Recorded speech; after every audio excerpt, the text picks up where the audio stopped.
climate smart systems. And with me, I have Victoria Sabula, who is the CEO, Africa Enterprise Challenge Fund, and also James Kamau, who is the chairman, Millennial Environmentalists. And they are here to just give us a perspective of where we are as a country in transitioning towards climate smart systems. All right, thank you for your time. All right, so Victoria, just right into it. Where are we in terms of embracing climate smart systems? Thank you, and good to be here. I think we are making progress.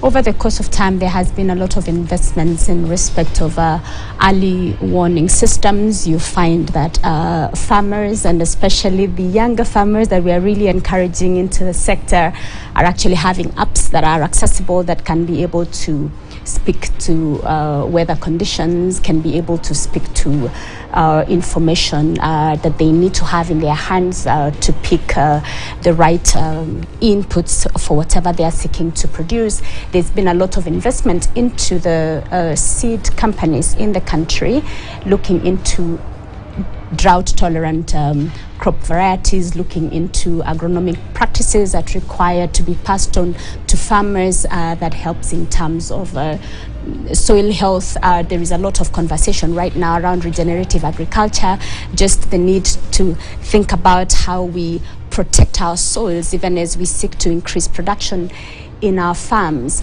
I think the challenge, however, is that the small farm households do not necessarily move on or just get on with the information as quickly as we would like for them to see. And so my mother out there in the village, who has known to buy her seeds from a particular agro dealer and even recycle, once she harvests, will continue to have low yields because she will think about, I'm spending so much on fertilizer, I need to use half a kilo instead of 1 kilo for a small section. So there is a bit of a gap between the technologies that are available, the information that needs to be in the hands of the farmers, and indeed that being in the hands of the smallholder farmers. And that then means that we don't get the results that we really want to see. Yeah. All right, James, also contributing to this, she has spoken about the younger generation. And millennial environmentalists, I believe it's the younger generation. Yes. So what is it that usually happens? Is the younger generation really embracing this, or how is it? True. The younger generation is embracing technology. We are the technology generation, and we are really doing a lot of things that are related to climate change. The thing is that the younger generation wants it faster. The same way I can download a movie is where we want faster decisions to be done. We want our leaders to make a decision faster. We can no longer wait for the 30 years we've been waiting for COP to make a decision and just discussing.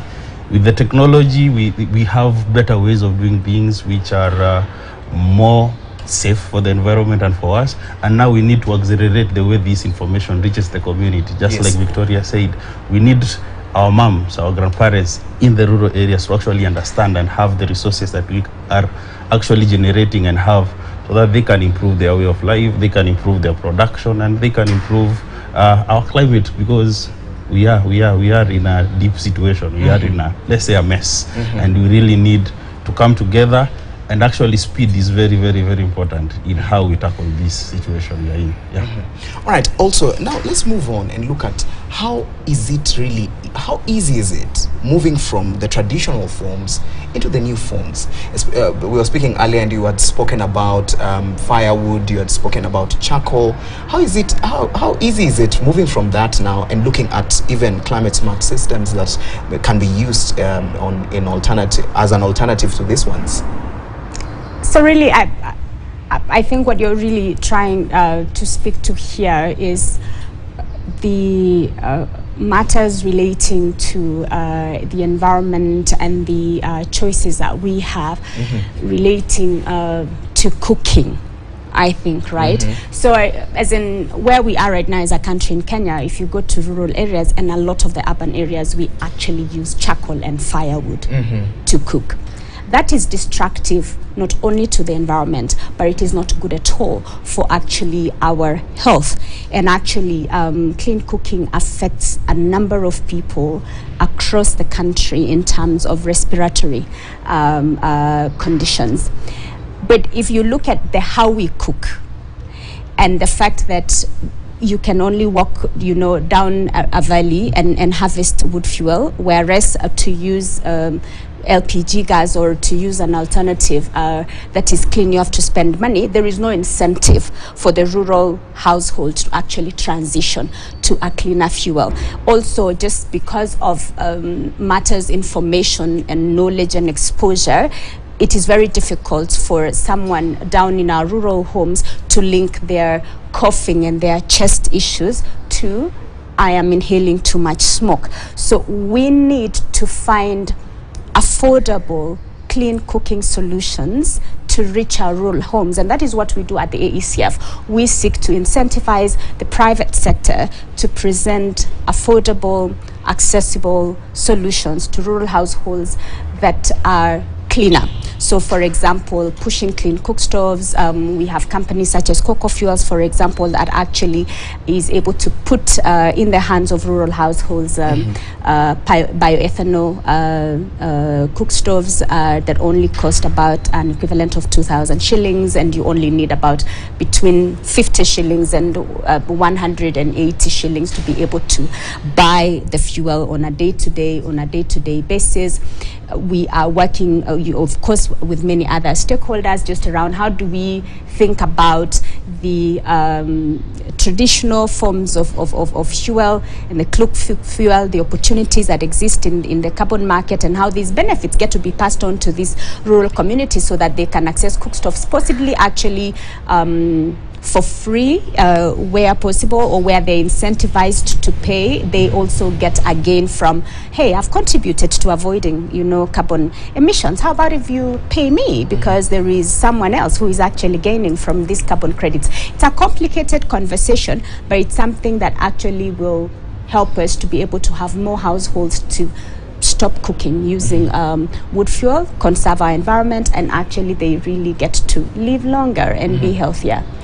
All right, that's really insightful. Now, when we look at James, when you look at this issue, this whole issue, and I believe you have the Hummingbird Institutions Award. Yes. Now, what is it all about? Is it about educating the masses on how to really, what Victoria has spoken about, how to really get into making sure that at least at the end of the day, people have this information? So, Hummingbird, from the name Hummingbird, it comes from Wangari Maathai. If you ever read anything about or look at Wangari Maathai, she encouraged all of us to be hummingbirds. And simply using the term hummingbird, it is do the best that you can with what you have. And hummingbird is a conservation concept. I would like to differentiate conservation and preservation. Preservation is where, let's say I have a forest here, and I will fence this forest and say this is a forest, is preserved, like what we do, like zoos and protected areas. Conservation, on the other hand, is where I actually conserve this area, but then at the same time I can't use it. Instead of me cutting a tree, I strip it down. Instead of me thinking of using this tree as to maybe make a good table like this and sell it for price, I do beekeeping. So that is what you're trying to embrace and actually tell a community. So Hummingbird came from a very simple concept. We started going to schools and planting trees. That was not enough. We decided, let us do more schools. So we did something called School Tree Marathon. We will do 10 to 15 schools in a weekend, plant trees, talk to them, start nurseries. That was still not enough with climate change, and it was not enough contribution. And we thought, why don't you see from the community, look at the environmentalists, individuals and institutions who are doing something in their community, and actually amplify what they're doing by them sharing a story. We take the story, we put it aside for a whole month. We've been having a voting from the 10th October to the 10th November. The stories have reached over 35,000 Kenyans. You can see from the website, these are people who have visited. And when you get to read a story, when I read Nyakundi's story, I also read Victoria's story, because I have over 50 stories of people doing different things in their own unique way in the community. Now, when I amplify this, I'm sharing hope. A person who will read a 5-year-old kid's story of conservation, that when she eats her avocado, she plants it in the milk paper. She uses nothing, cost free, what she has, and the avocado grows, and then she donates the avocado children's home. That children's home will never lack fruits. Right? So that is what you're trying to amplify. And then the beauty about it is we network. We get to people in Bugomba to know what people in Kilifi are doing and learn from each other. And that is what Hummingbird Awards is all about. We're awarding them on the 26th of this month, that is next Saturday, after this weekend, and you're all invited. All right, thank you so much. Now, as we conclude, our time is up. Going forward, what are we looking at? Now we have COP27, we have conversations there about climate change. Now, as a country, even as we move forward with businesses that are focused on agriculture, what do we expect now?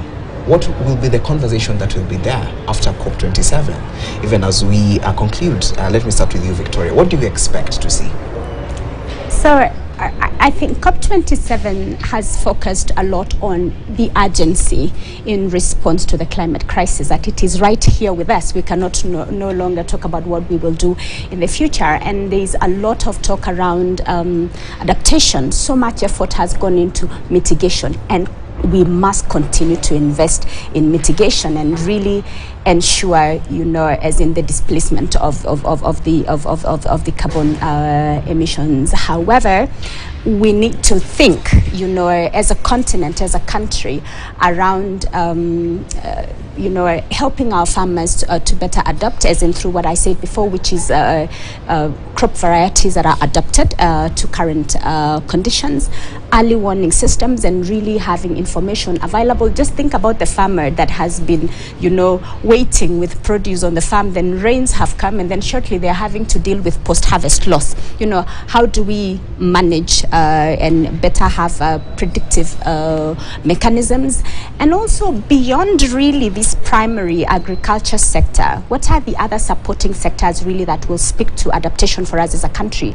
And that is about, the increase in coverage, of our forests, protecting our freshwater ecosystems, protecting and restoring our mangrove ecosystems in the coast because of rising sea levels. Looking at how all of these sectors speak to each other. The guy who was speaking, Mambuya, who is suffering because of matters, economic opportunities in Nairobi, cannot go to Amujengo and get the money. If we actually push, for opportunities in all of these areas, in how we fish, in how we manage our seas, in how we manage our forests, and in how our farmers are actually balancing livestock and crops, then we will definitely build better resilience. But